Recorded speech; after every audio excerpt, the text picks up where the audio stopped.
Hi everybody, welcome to video number 40. In the last few videos we've been working on digital topography from Mount Shasta, a volcano in Northern California.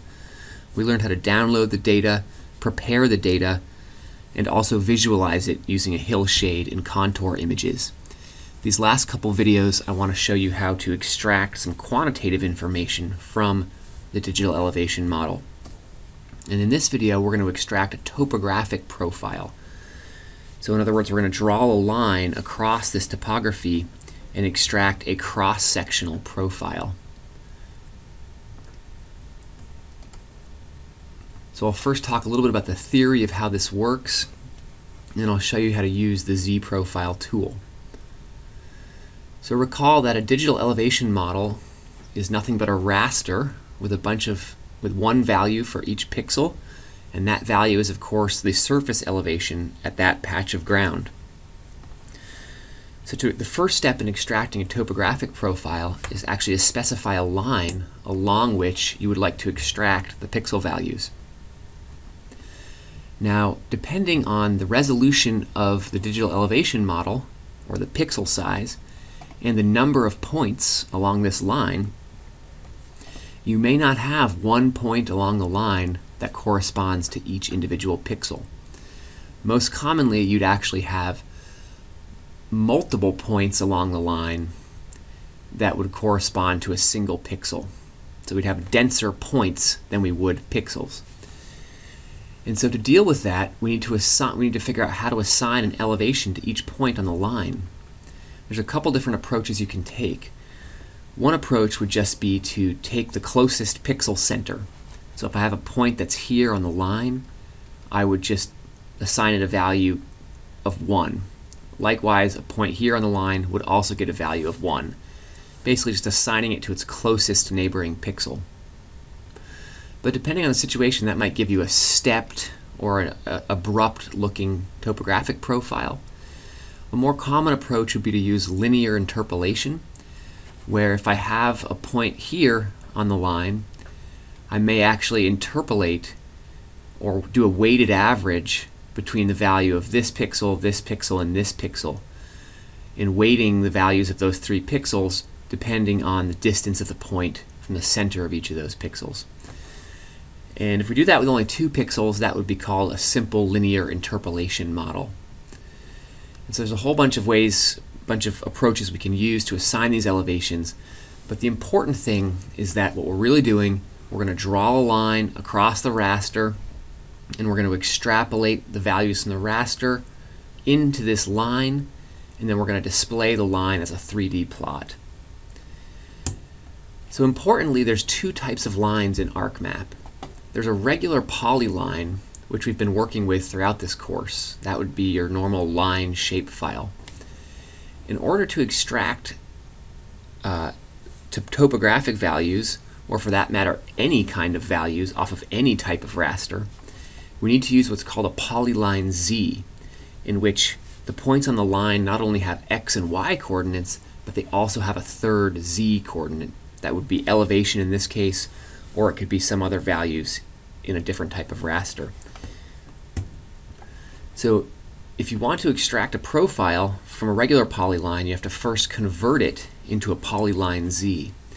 We won't be doing that in this video, but if you ever need to, you can do that using the Interpolate Shape tool under 3D Analyst.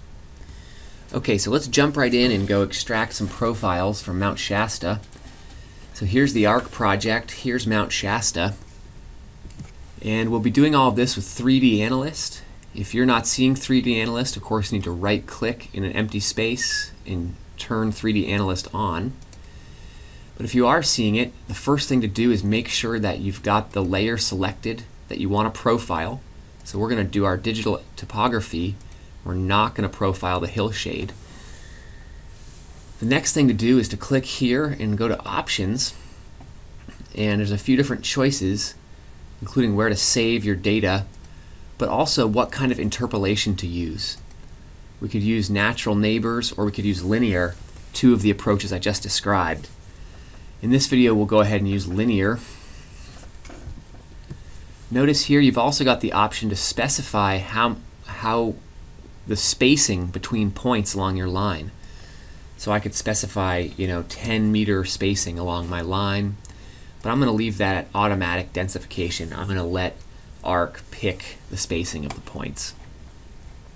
So once I'm happy with my options, let's go ahead and draw our profile line. To do that, we'll need to use this Interpolate Line tool. And before I do this, I'll just say that when I first tried to do this, I had trouble, and this tool was not working in my existing Arc project. So I had to actually start a new project and re-add my digital topography data to the project, and then the tool started working again. So if you find it's not working for you, you may have to start a new project and re-add some of your data. Okay, with that caveat, let's go ahead. We'll hit this Interpolate Line button, and I'm going to do a profile right across Shasta. Let's call it from here right across to about here. So I clicked once to start, and then I double-clicked to finish the line. And once this line is selected, it is now a polyline Z, because by virtue of drawing it here, it made it a polyline Z. I can click this Profile Graph tool, and we'll take a second to extract the values, and there they are, a beautiful graph of Mount Shasta. Look at that, magically, perfectly conical volcano. Okay, so that's great. We've got some data extracted. I want to show you a couple things about how you can manipulate this data now. Everything can be done by right-clicking inside the chart area. The first thing I'll show you is if you go to Advanced Properties, you can actually customize your plot. So I could give it a title, call it Mount Shasta Profile. Likewise, I can add title, label, ticks, grid. I can change all these things for each individual axis, and I can do a bunch of other things as well. So I can really customize the look of my graph as much as I want. I'll let you guys play around with that. Once you've got your graph looking the way you're happy with, you can right-click and export, and it'll give you the chance to save this image as a PDF, a JPEG, whatever you want. And of course you can just save that wherever you'd like. But what I think is most important about this profiling tool is you can actually directly export the data as well. So click on this Data tool, and it actually gives you the option to save this as an Excel file, which is really pretty amazing. So I'm going to do that. That took a while to export all the points because there's so many points. But now I'm going to save it as Shasta Profile 1 as an Excel file. And let's go find that file and actually open it up. Here it is, Shasta Profile 1. And what's great about this is now I've got a set of x, y values in which x is the distance along the line in meters and y is the vertical elevation in meters. So I can just grab those, highlight them both, and then I'll make a scatter plot of that data with some lines, and voila, I've got my Shasta profile now in Excel, and I can manipulate this however I want. For example, I could compute the slope distance from the highest value to the lowest value, or I could interpolate this as a cone and compute the volume of Mount Shasta, assuming it had a cone geometry.